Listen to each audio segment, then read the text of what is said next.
Man maa ngi tudd Oulimata Sy madame Niang nekk responsable programme d'éducation à la vie familiale bi nekk centre communautaire Galle Nanondiral ñu gën ko xam ci service luthérien pour le développement au Sénégal. tey nag dañu organiser woon audience spéciale muy audience foraine boo xamante ne ni volet état civil bi nga xamante ni moo nekk ci biir PVF moo ko organisé mu nekk volet boo xamante ni volet bu am doole la. ñu koy soogee essayé nag depuis 2021 donc mën naa wax ne depuis mois de mars ba léegi ñoo ngi ci di ci liggéey mu nekk volet bu nga xamante ne def nañu recrutement indi ay animateurs ak ay animatrices et bi ñu paree tamit ci loolu dañu demaat ci terrain bi wàccaat organiser ay séances de sensibilisation ànd ko ak population yi ak population cible yi ñu tànnoon nag jëloon nañu école yi jël daara alxuraan yi jël aussi ñi nga xamante ne ñoom ñooy parents xale yi surtout les anciennes participantes ak suñu parents CDQ yi muy conseil de quartier yi. donc mën naa wax ne Yeumbeul Nord la ñu ciblé woon te partout à Yeumbeul Nord muy ay nomades yi fépp fu ci nekk dugg nañ fa ak ànd ak animateurs yi éducatrices yi def ak ñoom ay séances de sensibilisation def ay VAD porte à porte oote waat aussi ñi ñu ñëwaat centre ba defaat ay enquête pour gën a xool liste yi bi ñu paree nag lañ jël suñu lépp def suñu ay base de données pour jéem a xam ñaata la ñu am. donc auparavant bi ñu dee xool bi ñu paree ci recensement bi amoon nañu 437 dossiers sur les 437 dossiers 160 envoyé woon nañ ko maison de la justice bu Kër Massar parce que ñoom ay partenaires potentiels lañ boo xam ni ñi ngi liggéey ak ñoom. donc mën naa ni projet la bu nga xamante ni SLDS moo ko moom ànd ci ak partenaire am di World Renew ñu ciy liggéey nag ci biir programme PVF bi mi projet bu am doole bu am solo boo xamante ni xale yaa ngi ciy liggéey bu set bu mucc ayib ànd ko aussi ak waa mairie bu Yeumbeul Nord rawatina tamit ñi nekk ci état civil bi ñu leen di sant bu baax di leen gërëm ndax jàppale nañ ñu bu baax a baax. projet bi moom ñëw na ci heure am parce que boo dee xool Yeumbeul da nga naan kenn amul këyit pour wax la ne dem nañ ci benn quartier rek benn ngoon. am fa 176 dossiers yoo xamante ne ni kenn ci ñoom amul kayitu juddu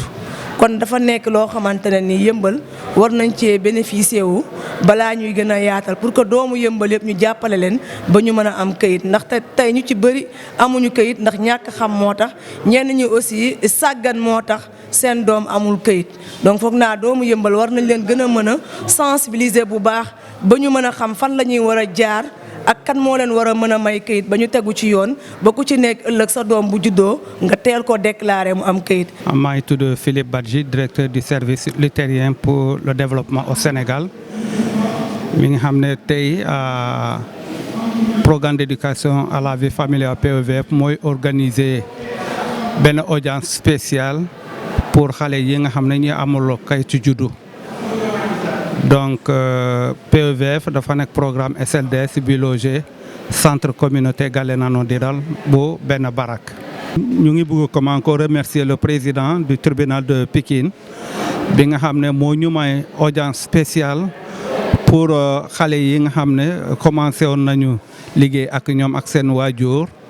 pour problème bu rëy bu ñu am ci dëkk bi mooy xale yi nga xam ne dañu juddu ba pare am ñu kayitu juddu. kayitu juddu nag dafa nekk problème bi nga xam ne du ñun kese la problème bi nga xam ne problème national la te fi mu nekk ni képp ki bugg comment ko yëngatu ci loolu en tout cas ñu koy rafetlu ñun personnellement depuis 2021 ñu ngi yoon ci problème boobu te on peut dire que c'est un aboutissement ci problème boobu donc ñu bëggoon comment ko rafetlu aussi taxawaay waajur yi parce que ñoom tamit ils savent que c'est important pour seen doom yi pour ñu mun a am kayit yooyu donc képp service bi nga xam ne mu ngi ci loolu mooy waa mairie waa maison de justice communautaire de justice de Kër Massar ak yeneen conseillers yi ñooñu yëpp ñu ngi rafetlu seen teewaay parce que ensemble lañ bëggoon mu donc le projet est arrivé effectivement à ce nœud parce que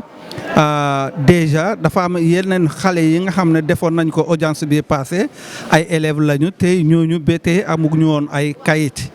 donc c'est un projet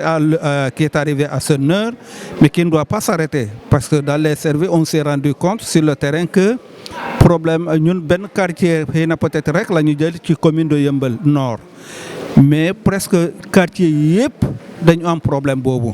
mais comme dañu amoon une phase test dañu ciblé ci loolu ñi bëggoon invité ñëpp parents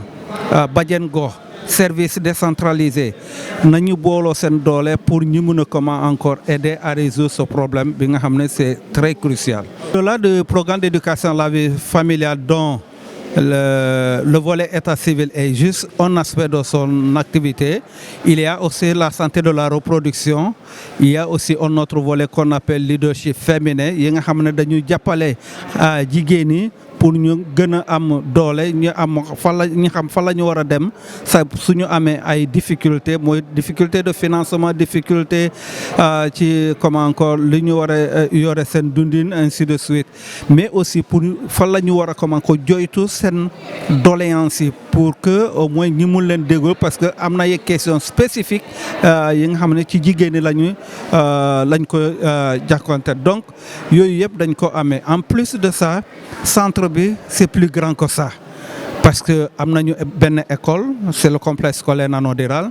am nañu programme bibliothèque bi nga xam ne cadre yu bëri yu jóge ci Yeumbeul foofu la ñu jaaroon am nañu aussi le programme sport et loisirs bi nga xam ne même ay internationaux ñuy jouer dans le NBA américain wala en Europe foofu la ñu jógee donc programme boobu tamit am na fa am nañu aussi le programme informatique tey ki bëgg a nekk au diapason comme on le dit dans l'actualité boo xamul informatique cela veut dire tu es un peu analphabète quelque part donc programme yooyu yëpp dañ ko amee au centre en plus il y a le programme volonté bi nga xam ne c'est programme de microfinance day jàppale képp ki bëgg a adhérer ñu jox ko ay financement dans des conditions discutées par les services techniques donc programme yi bari nañu au centre te programme bi aussi centre je veux dire centre mu ngi fi depuis 1986 cela veut dire am nañu expérience 86 presque 40 ans fu mu toll nii ñu ngi comme encore ci développement communautaire on est très ancré dans la communauté ñu ngi liggéey ak communauté bi ñu rafetlu comment koy képp service képp fépp comment encore autorité bi fi jaar ki nga xam ne daf ñu joxoon un coup de pouce par rapport à ça. Et nous appelons la population parce que bu njëkk dañ doon wax centre américain mais américains yi nekkatuñu fii américains yi dañu commencé dara ba pare ñu delloo ko sénégalais yi ñu ne léegi seen moomeel la donc yéen a war a xam lan la ñu war a def pour ñu ko mun a continuer activités yi ñuy dérouler au niveau du centre donc ñuy woo ñëpp. Bonne volonté ñi am les aptitudes les capacités que ça soit technique que ça soit financier que ça soit relationnel pour ñu mën a ñëw rapprocher wu ak le centre on partage on est très ouvert dañ leen déglu pour que ñu mën a continuer li nga xam ne tubaab yi ñoo koy commencé woon